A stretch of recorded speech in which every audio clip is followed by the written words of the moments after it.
Welcome to Podcast Learn English Perfectly. Hello, everyone. In this episode, we will be focusing on English conversation. Listening to English conversation is an essential part of improving your English language skills. It can help you improving your listening, speaking, and comprehension skills. In this video, if I ask a question, do you like village life or city life? You can comment what you like, and now we will be talking about this. Let's start. Welcome back, everyone. We're diving even deeper into our village versus city life discussion. We've covered community, healthcare, education, and technology. Let's explore some more aspects. Jordan, what do you think about the environmental impact of living in cities compared to villages? That's a big one. Emma, cities tend to have a larger environmental footprint due to higher energy consumption, pollution from vehicles and industries, and waste generation. Villages, with their simpler lifestyles, usually have a smaller ecological impact. However, with modernization, that's starting to change. True. The increasing use of technology and modern conveniences in villages is leading to more waste and energy use. But cities are also making strides with green initiatives like renewable energy, urban farming, and eco-friendly transportation options. Right, and it's interesting to see how some villages are adopting sustainable practices, like solar power and organic farming, which cities can learn from. Another important topic is employment opportunities. How do you see the differences there? Employment in cities is diverse, with opportunities in various sectors like finance, tech, education, and healthcare. There's also a higher chance for career growth and networking. Villages, on the other hand, have limited job options, often centered around agriculture, small businesses, and local services. That's a significant difference.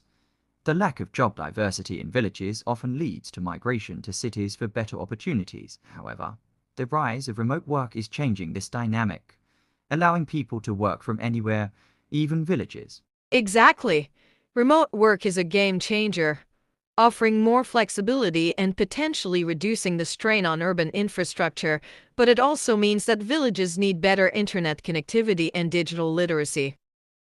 Connectivity is key. Speaking of infrastructure, let's talk about transportation. How do you compare the transportation systems in cities and villages?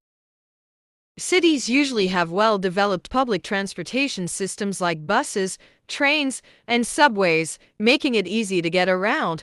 Villages often lack such infrastructure, relying more on personal vehicles, bicycles, or even walking. This can be limiting, especially for those without their own means of transportation. That's true. In villages, distances can be larger between essential services, and without good transportation, it can be tough. On the flip side, the traffic congestion in cities is a major issue. The commute can be long and stressful. Absolutely. Traffic is a big downside of city living. It takes a toll on your time and well-being, but cities are trying to tackle this with initiatives like bike-sharing programs, improved public transit, and even experimenting with autonomous vehicles. That's exciting to see. Another aspect closely related to transportation is access to services. How do you feel about the accessibility of services like banking, shopping, and entertainment in cities versus villages? Cities have a clear advantage here. Everything is conveniently located and easily accessible. You can find multiple options for banking, shopping malls, restaurants, and entertainment venues. In villages, you often have to travel to the nearest town or city for many of these services. That's a significant difference. The lack of job diversity in villages often leads to migration to cities for better opportunities. However, the rise of remote work is changing this dynamic, allowing people to work from anywhere, even villages. Exactly. Remote work is a game changer, offering more flexibility and potentially reducing the strain on urban infrastructure, but it also means that villages need better internet connectivity and digital literacy. Connectivity is key. Speaking of infrastructure, let's talk about transportation. How do you compare the transportation systems in cities and villages? Cities usually have well-developed public transportation systems like buses, trains, and subways, making it easy to get around. Villages often lack such infrastructure, relying more on personal vehicles, bicycles, or even walking. This can be limiting, especially for those without their own means of transportation. That's true. In villages, distances can be larger between essential services, and without good transportation, it can be tough. On the flip side, the traffic congestion in cities is a major issue. The commute can be long and stressful. Absolutely. Traffic is a big downside of city living. It takes a toll on your time and well-being, but cities are trying to tackle this with initiatives like bike-sharing programs, improved public transit, and even experimenting with autonomous vehicles. That's exciting to see. Another aspect closely related to transportation is access to services. How do you feel about the accessibility of services like banking, shopping, and entertainment in cities versus villages? Cities have a clear advantage here. Everything is conveniently located and easily accessible. You can find multiple options for banking, shopping malls, restaurants, and entertainment venues. In villages, you often have to travel to the nearest town or city for many of these services. Yes, that's a challenge in villages. However, with the rise of online services and delivery options, some of these gaps are being bridged. Even small businesses in villages are going online, which is great to see. That's a positive trend. And it's not just about services, it's also about lifestyle. How do you compare the lifestyle and pace of life in cities and villages? Villages usually have a slower, more relaxed pace of life. There's less rush, and people often have more time for family, community, and nature. In cities, life is fast paced, with people constantly on the move, juggling work, social life, and other commitments. That slower pace in villages is something many city dwellers crave. It's less stressful and can be more fulfilling, but some people thrive on the fast-paced city life, finding energy and motivation in the hustle and bustle. It really depends on personal preference. Another interesting topic is food. How do you compare the food culture in cities and villages? Villages often have fresher, more organic food options since many people grow their own produce or buy from local farmers. The food is typically less processed and healthier. Cities offer a wide variety of cuisines and dining experiences, from street food to gourmet restaurants, but much of it is processed or imported. That's a great point. The farm to table concept is a daily reality in villages, which is wonderful. But I do appreciate the diversity and convenience of food options in the city. Sometimes it's nice to try cuisines from around the world without leaving your neighborhood. Absolutely. Both have their perks. Let's move on to cultural experiences. How do you see the cultural dynamics differing between villages and cities? Cities are cultural melting pots with a mix of traditions, languages, and lifestyles. There's always something happening: art exhibitions, theatre, concerts, and festivals from different cultures. Villages, while not as diverse, have rich local traditions and customs that are deeply rooted and celebrated. Yes, villages often have strong cultural identities and traditions that are passed down through generations. This can create a deep sense of belonging and pride among the residents. In cities, you get exposed to a variety of cultures, which can be very enriching but might dilute that deep, singular cultural identity. Both settings offer unique cultural experiences, no doubt about that. Another important aspect is safety. How do you perceive safety in villages versus cities? Generally, villages tend to be safer with lower crime rates. People know each other, which creates a sense of security. Cities, while having more advanced law enforcement, also face higher crime rates due to larger populations and greater economic disparities. Safety is a big concern in cities, but modern surveillance and community policing are helping to address these issues. In villages, the close-knit community often acts as a deterrent to crime. That's true. Let's also touch on the impact of both lifestyles on mental health. What are your thoughts? The slower pace and close community ties in villages can be very beneficial for mental health. There's less stress, more time outdoors, and a stronger support network. Cities, with their fast pace and high stress levels, can take a toll on mental health.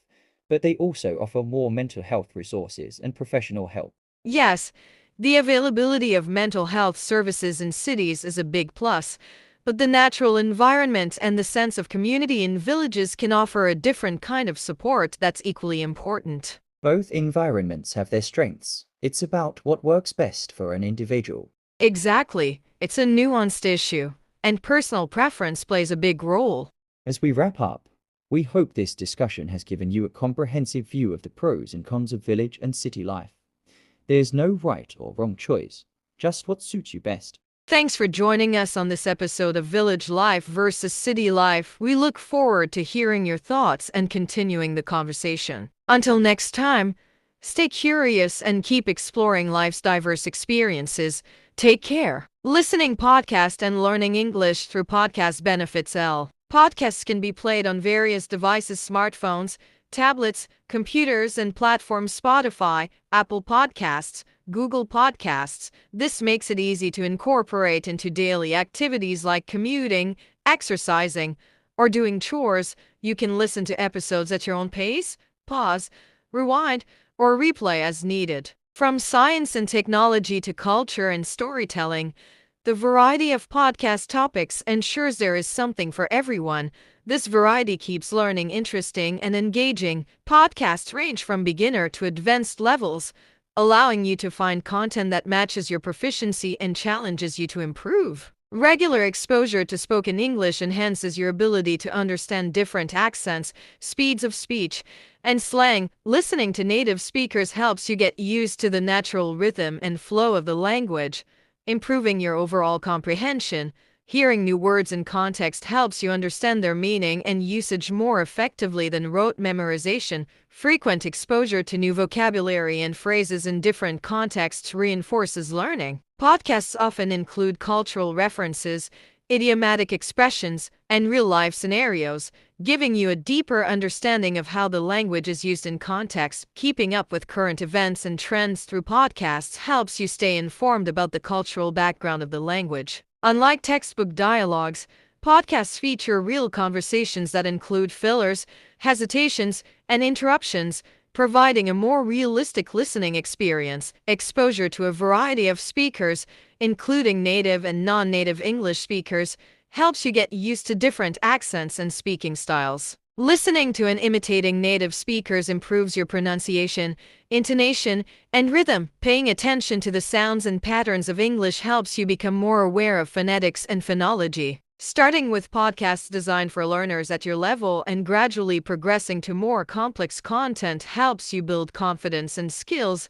Focusing on podcasts related to your interests, for example, business, travel, science, makes learning more enjoyable and relevant. Podcasts can supplement formal education by providing additional listening practice outside the classroom. Many educational podcasts come with transcripts, quizzes, and additional resources to reinforce learning. Choosing podcasts that align with your hobbies and interests makes learning more enjoyable and less monotonous. Engaging formats like storytelling and interviews keep you invested in the content, enhancing retention and understanding. Thank you for joining us today on Learn English Perfectly podcast. We hope you enjoyed this episode as much as we enjoyed making it. If you liked what you heard, please take a moment to subscribe to our podcast channel. By subscribing, you'll never miss an episode, and it helps us reach more listeners like you. We'd love to hear your thoughts on today's episode. Leave us a review on Learn English Perfectly podcast, and let us know what you think. Your feedback helps us improve and grow, and we truly appreciate your support. Thank you again for listening. We appreciate you spending your time with us, and we look forward to having you join us next time. Until then, stay curious and keep listening to Learn English Perfectly podcast.